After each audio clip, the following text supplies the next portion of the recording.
Welcome back to yet another volume of disturbing tales taken from Reddit. For today's episode, we're going to narrate 3 new stories from the platform. Sit back with your snacks and prepare to enjoy. If you're taking part in our 100th episode giveaway, remember that your entry is not complete after posting a single comment. If you need to refresh your memory on how to win our prize, please be sure to check out the rules stated in our Volume 100 video. Find the link on screen now. I wish the best of luck to each viewer that takes the time to support the channel, and it'll be my honor to gift this prize when the time comes. Until then, let's jump into these unsettling stories.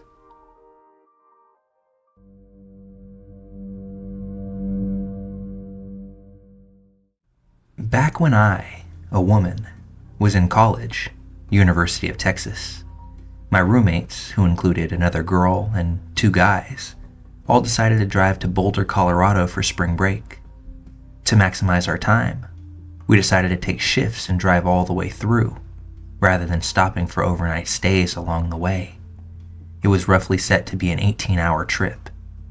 So I'm driving my shift when we reach the Texas Panhandle in the early morning hours. We're out in the middle of nowhere, and I've not seen a single car in either direction for ages, when we notice headlights behind us. The car came upon us quickly, and then followed behind for some time. Oddly, it would get real close to us, then back off real far, and then ramp up to get close again. This pattern continued for several miles. We were in the car nervously joking about it being a potential deliverance situation set in Texas flatland. Suddenly, the headlights are joined by red and blue police lights. It was so dark out that we hadn't seen the light bar on the hood and hadn't realized we were being followed by a cop. I checked my speedometer and I'm not speeding, so we're all wondering why we're getting pulled over in the first place. But I go ahead and pull over to the shoulder. Up comes a cop wearing a cowboy hat to my window. He shines his light in the car and looks us over, then proceeds to ask me to get out of the car. I hesitate at first, but there are 3 other people in the car with me, so I'm not feeling particularly unsafe at this point. I grab my wallet, get out, and stand against the driver's side door. The cop looks at my license and insurance, then tells me he's going to do a sobriety test. I'm thinking, what the fuck? But I know that I've had nothing to drink, so I say okay. The way the cop directed me for the walking in a straight line test had me ending my walk right by his car. When I finished, he reached over to open his back passenger side door and told me to get in. Me, what? Why? Cop, sit in the car while I look up your license. Now, I had heard how doors on the back of a cop car only open from the outside, so I know if I get in this car and he closes the door, I won't be able to get back out.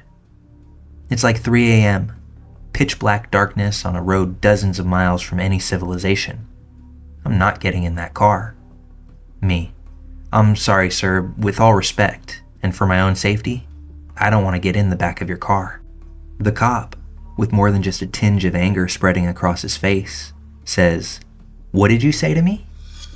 Me, for my own safety, and with all respect, I'm not sitting in the back of your car.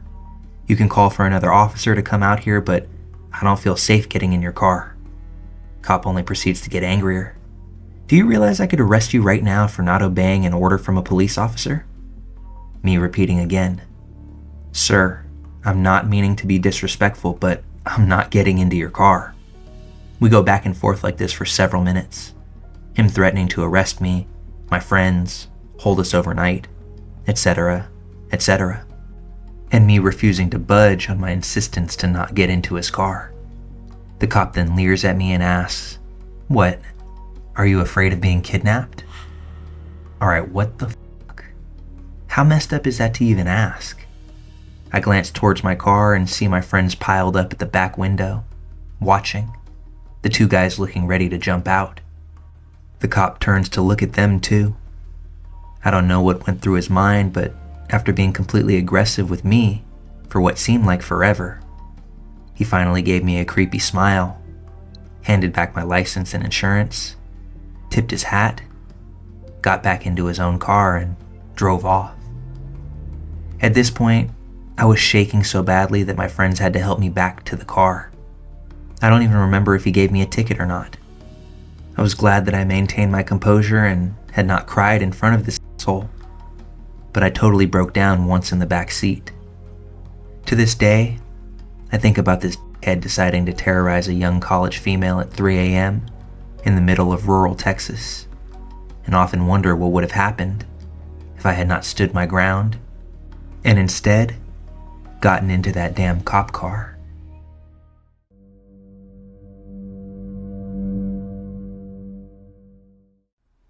This all happened a few years ago, but upon discovering the sub, it reminded me of that incident, and I wanted to share.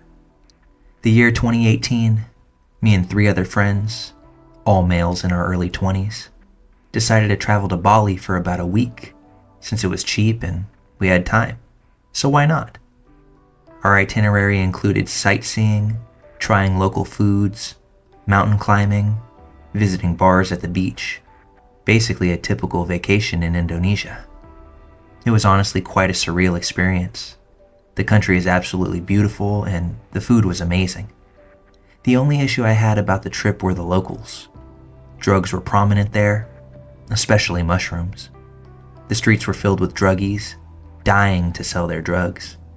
I'm not exaggerating when I say this. One dude even grabbed my arm because I ignored his 2-for-1 deal for a one-way trip to meet Jesus. I shrugged him off, while my friends laughed, suggesting that I may be passing up a chance to meet our Lord and Savior. He looked rabid and frantic, like he was about to pounce on me like a dog diagnosed with rabies. I wasn't too fearful though. We were confident that we could handle the dealers since half of them didn't even look like they were sober. But that's only the tip of the iceberg. The horror starts when we went back to our Airbnb for the night. We had an early day the next morning and we're all exhausted. The place was extremely cheap, and it didn't even have a proper locking mechanism for the door. It had 2 wooden doors which swung inwards, and the only way to lock them was to wedge a wooden block through the holes mounted on the door. It was quite a primitive lock, but it gets the job done, I guess. Everything was going well until the last night of our trip, when we realized that the wooden block was missing. We looked everywhere for it, but to no avail. Because we didn't have much to fit the holes in the door, we ended up using a selfie stick. I know, it sounds like a horrible idea even as I type it. We turned in for the night, seemingly not expecting anything since we had already stayed there for 6 days with no issues. I woke up to strange clicking sounds in the dead of night. I got out of my bed and thought maybe it's one of the guys, so I nonchalantly approached the noise. My friends were all sleeping, so I decided to investigate the cause of the noise myself. The ruckus seemed to be coming from the door, so that's where I went, beginning to feel an air of confusion as I stepped. Who could be at our doorstep this time of night? I noticed the doors were slightly opened, and the selfie stick was horribly deformed. I peeked outside and saw 3 people staring through the gap between the doors. They were really close to the entrance and were attempting to push it open. I yelled at them, questioning their intentions, as I noticed one of them was holding that wooden block. I was shocked and puzzled at the situation, as I recognized one of the men. He did the general cleaning for the Airbnbs and pathways during the day, so there's no reason for him to be there at 3 a.m. The other dude asked if the wooden block belonged to us, as they allegedly found it outside of our unit. I definitely smelled bullshit in the air, as there was no reason for them to do this at 3 a.m. I called for my guys, and the 3 men immediately ran for it. I clued in my friends on the circumstances, and we stayed up until the morning, in case they tried anything funny. We decided to report to the reception about their employee, but the description that I gave them, well, they said that they don't have any employees that match that. They told me the housekeepers they hired consisted of only females in their late 30s and early 40s. This sent shivers down our spines as we came to realize that we had let a complete imposter in and out of our rooms while we were out. Luckily, nothing important was lost and we got out of the situation safely. I can't imagine what would have happened if I didn't wake up on that fateful night, as the doors were close to being opened. I was just grateful that it was our last night there, and that I'm such a light sleeper.